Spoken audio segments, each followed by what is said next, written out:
Supreme court ने Delhi high court के उस आदेश पर रोक लगा दी है जिसमें 2017 के उन्नाव रेप केस में नाबालिग लड़की के साथ रेप के मामले में बीजेपी से निकाले गए नेता कुलदीप सिंह सेंगर की उम्र कैद की सजा को सस्पेंड कर दिया गया था। उन्नाव रेप केस की पीड़िता के वकील महमूद प्राचा ने कहा कि मैं पीड़ितों को भरोसा दिला सकता हूं कि हमें थोड़ी राहत मिली।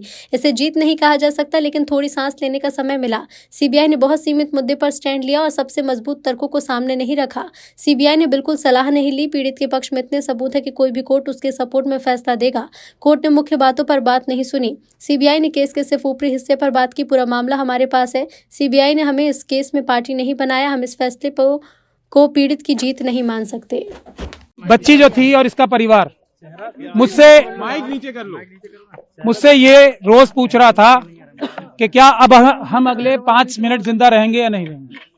अब कम से कम मैं इन्हें ये बता सकता हूं कि आपके पास अभी बहुत छोटी सी रिलीफ मिली है। बिल्कुल हमें इसको विक्ट्री नहीं कहना चाहिए। मैं इसको विक्ट्री नहीं कह रहा हूं, ये विक्ट्री नहीं है।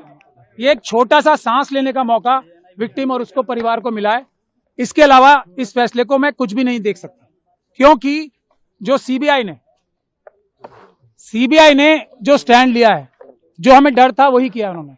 बहुत लिमिटेड पॉइंट पे स्टैंड लिया है उन्होंने, और जो हमारे सबसे मजबूत ग्राउंड थे उनको रेज ही नहीं किया, जो जजमेंट में भी मौजूद हैं।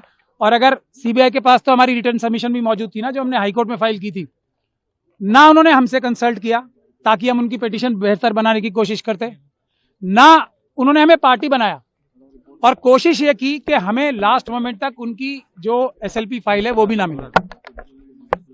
तब आज भी, लेकिन मैंने आपको पहले भी कहा है, इस बच्ची और इसके परिवार के खिलाफ इतने ज्यादा अत्याचार हुए हैं, इतने ज्यादा सबूत मौजूद हैं कि अगर इतनी सी भी बात की जाएगी ना, तो कोई भी जज, कोई भी अदालत इस बच्ची के ही पक्ष में फैसला देगी।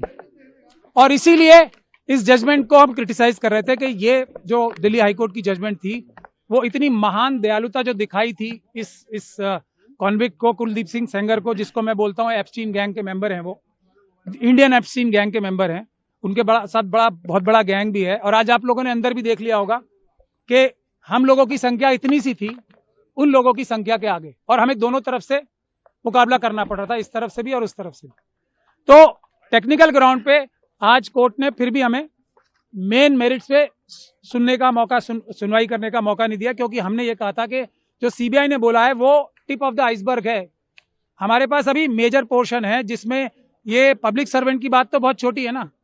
पब्लिक सर्वेंट के अलावा ये person in dominance in control है, क्योंकि इसी जजमेंट में लिखा हुआ है कि कुलदीप सिंह सेंगर साहब ने पंचायत होल्ड करके सबको बुलाया था अपने सामने और ये बोला था कि केस फाइल करो या ना करो, ये मैं तय करूंगा। इस तरफ की बातें इसी जजमेंट में लिखी हुई। तो हमें ये भी बोलने का मौका नहीं मिला।